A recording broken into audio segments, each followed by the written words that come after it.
This is an open message to the Occupy Wall Street movement, to the 99%.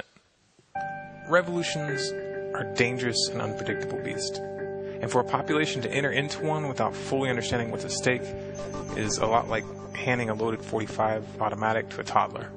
On the other hand, all it takes is a cursory look at the psychopathic criminals which have taken control of the governments of the world to understand why a revolution is inevitable.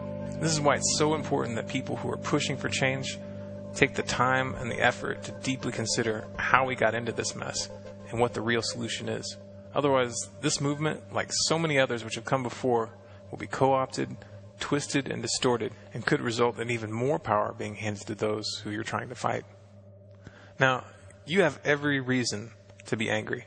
You, your children, and your children's children have been sold into slavery. Literally. If you're lucky enough to have a job in the years to come, you'll end up paying between 25 and 30% of your income in taxes, the majority of which will go directly towards paying interest on debts to privately owned banks. Think about that. 25 to 30%. That means you work between 3 and 4 months each year for the bankers. That's slavery, pure and simple. It's a cleverly disguised form of modern feudalism. And it's not new. It didn't start with the bailouts. The bailouts were just icing on the cake. It was just a little bit too much for most people to swallow. But in reality, the events of the last several years are just an escalation of standard policy. If you truly want to break free from slavery, it's crucial to understand the nature of your enslavement. It's crucial that the masses come to realize that all major currencies, the dollar and the euro in particular, are created out of thin air by privately owned banks. Those banks create money backed by nothing. Then they loan that money out to governments in exchange for bonds, which are really just promises that the government will extract that money plus interest from the public. That money is extracted from the people in the form of taxes, and those taxes are taken at gunpoint. Sure, you may not have ever seen the gun in your face, but if you ever refuse to comply, men with guns will show up at your house and drag you off to rot in a cage. Perhaps some people don't want to look at this reality. It's not a flattering image. You don't want to think of yourself as a slave to the 1%, to the private bankers which hold the reins of power. But positive thinking is not going to change things for the better. People who want to fight for real change must take the time to research the true nature of money. Only with that understanding will we be in a position to push for meaningful reforms. The solution is not equitable taxation. Calling for equitable taxation is like calling for equitable slavery. And if you waste your energy trying to establish an equal level of tax slavery for everyone, then you're going to miss the opportunity to end the enslavement itself. It is utterly immoral to use violence or the threat of violence to take the property or the labor of another person.